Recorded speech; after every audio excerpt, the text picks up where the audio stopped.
Hi అండి, అందరికీ నమస్కారం. Welcome to moms food eating kids. ఏదైనా దగ్గు, జలుబు బాగా ఉండి రొంపగా ఉన్నప్పుడు నోటికి ఏమీ తినబుద్ధి కాదండి. అలాంటి టైంలో ఇలా ఒకసారి ఈ మిరియాల రసాన్ని ట్రై చేయండి, చాలా బాగుంటుంది. ఈ మిరియాల రసం చేయడం కోసం నేను ఇక్కడ ఒక చిన్న మీడియం సైజ్ ఉల్లిపాయ, ఒక 10 పొట్టు ఒలిచిన వెల్లుల్లిపాయలు, ఒక 3 మీడియం సైజ్ టమాటాలు, ఒక చిన్న నిమ్మకాయ సైజ్ అంతా చింతపండు తీసుకున్నానండి. ఈ చింతపండుకి ఈ 3 టమాటాలు, ఈ ఉల్లిపాయ, వెల్లుల్లి సరిపోతాయి. ఈ చింతపండుని ఇలా ఒక గిన్నెలోకి వేసుకొని దానిలోకి ఇప్పుడు ఒక 2 గ్లాసుల చూపిస్తున్నట్టుగా ఈ గ్లాస్తో 2 గ్లాసులు నీళ్లు పోసుకొని నానబెట్టి పక్కన పెట్టుకోండి. ఇప్పుడు రసం చేయడానికి తీసుకున్న గిన్నెలోకి ఈ స్పూన్తో అన్నీ చూపిస్తున్నానండి.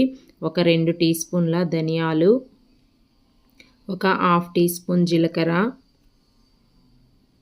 ఒక పావు టీ స్పూన్ మెంతులు, ఒక హాఫ్ టీ స్పూన్ మిరియాలు వేసుకొని అలాగే కొంచెం కరివేపాకు కూడా వేసుకొని వీటన్నిటిని మంట సిమ్లో పెట్టి మంచి ఫ్లేవర్ వచ్చే వరకు వేయించుకోవాలి. ధనియాలు, మెంతులు ఇలా బాగా వేగి రంగు మారిపోయినప్పుడు వీటన్నిటిని తీసి పక్కన పెట్టేసుకొని పూర్తిగా చల్లారనివ్వండి. ఇప్పుడు మళ్ళీ అదే గిన్నెలోకి ఒక 2 టేబుల్ స్పూన్ల ఆయిల్ వేసుకోండి. ఆయిల్ ఇలా కొంచెం వేడయ్యాక దీనిలోకి ఒక హాఫ్ టీ స్పూన్ ఆవాలు, ఒక 2 ఎండుమిర్చిని ఇలా తుంచి వేసుకొని ఈ ఎండుమిర్చి, ఆవాలు కొంచెం చిటపటమని రంగు మారే వరకు వేయించుకోండి. ఇవి కొంచెం ఇలా రంగు మారి వేగిన తర్వాత దీనిలోకి ఒక పావు టీ స్పూన్ ఇంగువ, ఒక హాఫ్ టీ స్పూన్ పసుపు వేసుకొని ఒక్క నిమిషం ఈ పసుపుని ఆయిల్లో వేయించుకోండి. ఇలా కొంచెం వేగిన తర్వాత మనం తీసుకున్న ఉల్లిపాయని ఇలా సన్నగా స్లైసెస్ లాగా కట్ చేసుకొని వేసుకొని ఒక నిమిషం ఇలా కలుపుకున్న తర్వాత దీనిలోకి కొంచెం కరివేపాకు కూడా వేసుకొని ఈ ఉల్లిపాయ కొంచెం మెత్తబడే వరకు వేయించండి.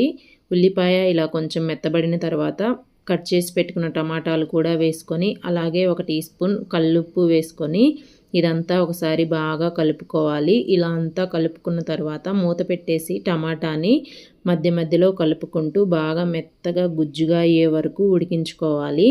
గెరిటతోటి ఇలా కొంచెం మెదుపుతున్నట్టుగా అనుకోండి.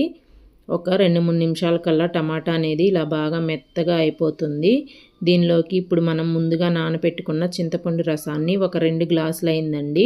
ఈ గ్లాస్తో ఒక 2 గ్లాసులు వేసుకోండి. అలాగే 2 గ్లాసుల చింతపండు రసానికి ఒక 8 గ్లాసులు నీళ్లు పోసుకోవాలి.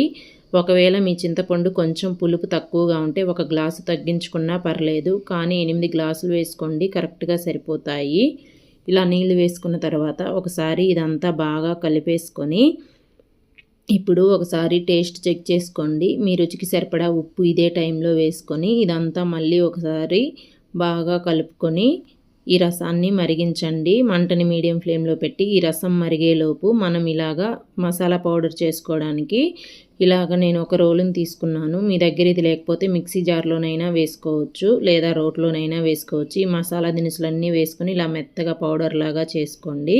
ఇప్పుడు దీనిలోకి పొట్టు ఒలిచి పెట్టుకున్న వెల్లుల్లిపాయలు కూడా వేసుకొని కొంచెం కచ్చా పచ్చాగా దంచుకోవాలి. మరీ మెత్తగా చేసేయద్దు, ఇలా ఉండాలి.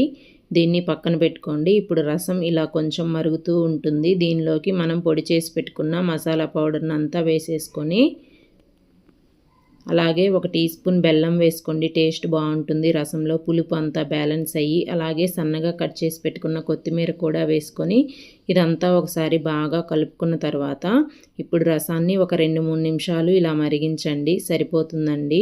అంతే, ఎక్కువసేపు మరిగించొద్దు రసాన్ని. ఇప్పుడు లాస్ట్లో ఒక టీ స్పూన్ పచ్చి కొబ్బరి తురుము వేసుకుంటున్నాను. ఇది మీకు ఇష్టమైతే వేసుకోండి, లేకపోతే స్కిప్ చేయండి. వేసుకోండి, చాలా బాగుంటుంది.